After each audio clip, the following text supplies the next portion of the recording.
지금 이 시각 여러분들이 주목하는 뉴스 만나보겠습니다. 내일 중부 곳곳에 폭설이 쏟아지고 나면 더 강한 한파가 몰려옵니다. 주 후반으로 갈수록 더 추워져서 금요일 서울의 기온 영하 14도까지 떨어질 전망인데요. 이번에는 중북부 지역을 중심으로 15cm 이상의 폭설이 쏟아지겠고 서울을 포함한 그 밖의 수도권과 충북, 경북 북부 내륙에도 많게는 8cm의 큰 눈이 예상되니까요. 대비 잘 하셔야겠습니다. 자세한 날씨 소식 김동혁 기자입니다. 오늘 아침도 북극 한파가 맹위를 떨쳤습니다. 강원 평창군의 아침 기온은 영하 20도를 밑돌았습니다. 충북 제천과 경기 파주의 기온도 영하 15도 아래로 떨어지는 등 중부지방에서 영하 10도 안팎을 보였습니다. 체감온도는 실제 기온보다 3, 4도가량 더 낮아 서울의 경우 한때 영하 14.1도를 기록했습니다. 한반도 상공에 머물던 찬 공기가 빠져나가면서 추위는 점차 누그러지겠습니다. 기온이 빠르게 올라 대부분 지역에서 모처럼 영상권을 회복할 텐데 서울의 기온이 영상으로 올라서는 것은 지난 13일 이후 7일 만입니다. 주 중반부터는 다시 날씨가 크게 요동칩니다. 당장 내일 전국 곳곳에 눈비가 예고됐습니다. 경기 북부와 강원 내륙에 최고 15cm, 경기 동부와 제주 산지 5에서 10cm, 서울과 경기 남부, 충청에도 2에서 8cm의 많은 눈이 쌓일 것으로 보입니다. 저녁에 눈이 그친 뒤에는 대륙의 찬 공기가 다시 한반도를 파고듭니다. 목요일부터 날씨가 급격히 추워지기 시작해 금요일에는 서울의 기온이 영하 14도까지 곤두박질하겠습니다. 주말 내내 폭설이 쏟아진 충청과 호남 지역에는 목요일부터 다시 많은 눈이 예상돼 추가 피해가 없도록 철저한 대비가 필요합니다. 기상청은 당분간 날씨 변화가 심한 만큼 수시로 발표되는 기상 정보를 확인해 줄 것을 당부했습니다. 연합뉴스TV 김동혁입니다. 가수 겸 배우 이루가 음주운전을 하다 교통사고를 낸 혐의로 경찰에 불구속 입건됐습니다. 서울 용산경찰서에 따르면 이루는 어젯밤 11시 25분쯤 용산구 강변북로에서 음주운전을 하다 사고를 냈는데요. 당시 가드레일을 들이받으면서 차량이 전도됐고 이루의 혈중 알코올 농도는 면허 정지 수준으로 조사됐습니다. 경찰은 음주 측정 후 이루를 우선 귀가시킨 뒤 오늘 도로교통법상 음주운전 혐의로 입건했습니다. 이루는 SNS에 음주운전 사고를 인정하면서 모든 연애 활동을 중단하고 자숙하는 시간을 갖겠다고 밝혔습니다. 30인 미만 영세 사업장에 한해 허용되던 8시간 추가 연장 근로제도가 열흘 뒤면 사라집니다. 정부와 중소, 소상공인 업계는 여러모로 타격이 불가피하다는 입장으로 일몰 연장 입법 통과를 호소하고 있는데요. 노동계는 장시간 근로관행을 유지하려는 것이라며 반발이 거셉니다. 한지희 기자가 취재했습니다. 정부는 추가 연장 근로제 없이는 30인 미만 사업장이 큰 어려움에 직면할 수 있다며 일몰 연장 입법 통과를 호소했습니다. 상대적으로 저임금을 받는 소규모 사업장 근로자들의 월급은 더 줄고 사업자들은 생산을 줄이거나 불법에 내몰릴 수밖에 없다는 겁니다. 이대로 추가 연장 근로제도가 일몰 종료된다면 취약 중소기업, 소상공인이 감내할 고통은 쉽게 가늠하기 어렵습니다. 생계를 담보할 수 없어 이탈하거나 투잡으로 내몰리는 근로자도 속출할 것입니다. 중소소상공인 업계는 경제 위기로 어려움이 가중되는 상황에 인력난과 사업장 폐쇄 위기를 피할 수 없을 것으로 우려하고 있습니다.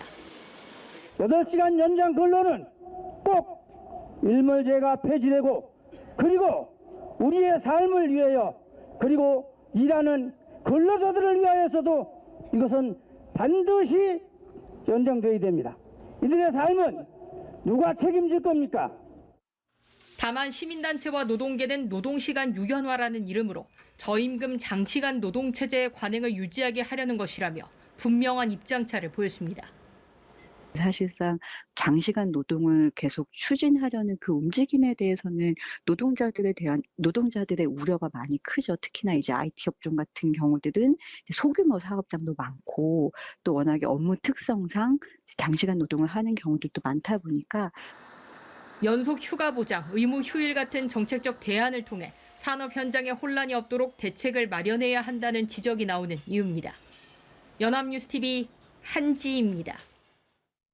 이창용 한국은행 총재는 지난달 최종금리 수준이 3.5%가 될 것이라고 밝힌 바 있는데요. 그런데 다소 그 기류가 달라진 모습입니다. 이 총재는 지난달 금통위원 다수가 3.5%로 관측하긴 했지만 이는 시장과 소통을 위한 것이었지 정책 약속은 아니었다면서 경제 상황이 바뀌면 언제든 바뀔 수 있다라고 언급을 한 건데요.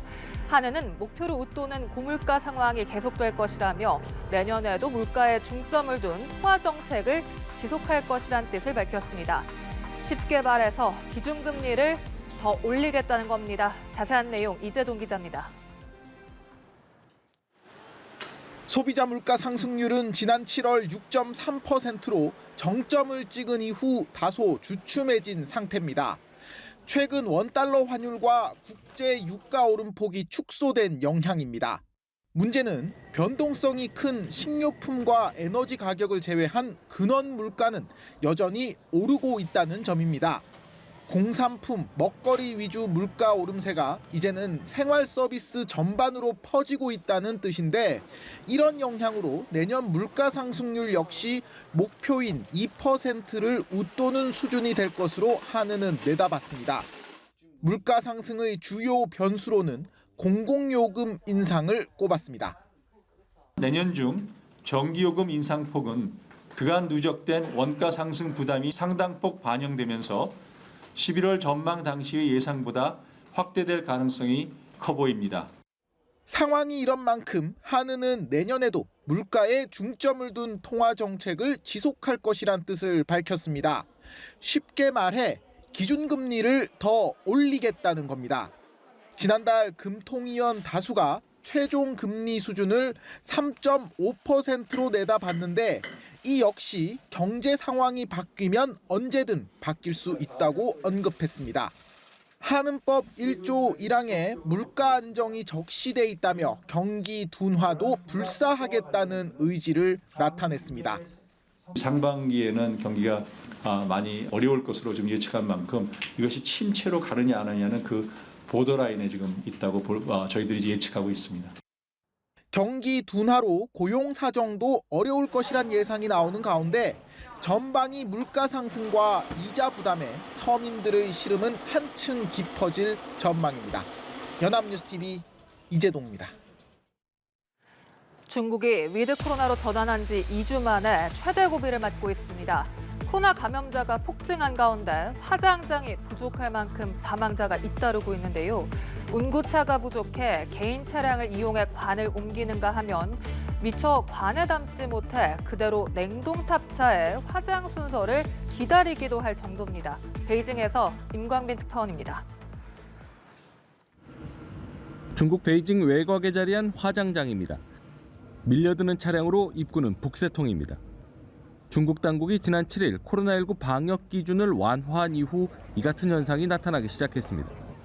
운구차가 부족해 개인 차량을 이용해 관을 옮기는가 하면 미처 관에 담지 못해 그대로 냉동탑차에서 화장 순서를 기다리기도 할 정도입니다.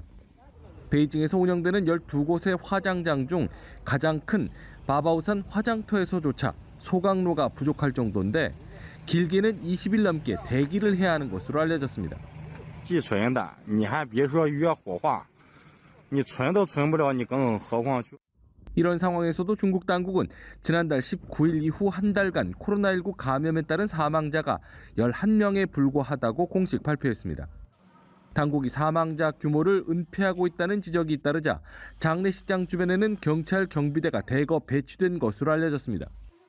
백신 추가 접종 등의 조치가 없으면 100만 명 가까운 사망자가 발생할 수 있다는 전망까지 나오는 가운데 올겨울 최대 고비를 맞을 것이란 관측입니다. 중국의 감염병 전문가는 중국의 설인 춘제를 기점으로 코로나19 감염이 절정에 이르고 2월 말부터 3월까지 총 3차례의 파동이 올 것으로 예상했습니다. 当前北京市疫情快速发展，发烧感染者数量持续高位增加，对全市药品供应保障、医疗救治资源带来的压力持续加大。 급증하는 중환자 치료에 대응하기 위해 중국 당국은 물론 지방 정부별로도 집중 치료 병상 확보를 위해 비상이 걸렸습니다. 베이징에서 연합뉴스 TV 임광빈입니다.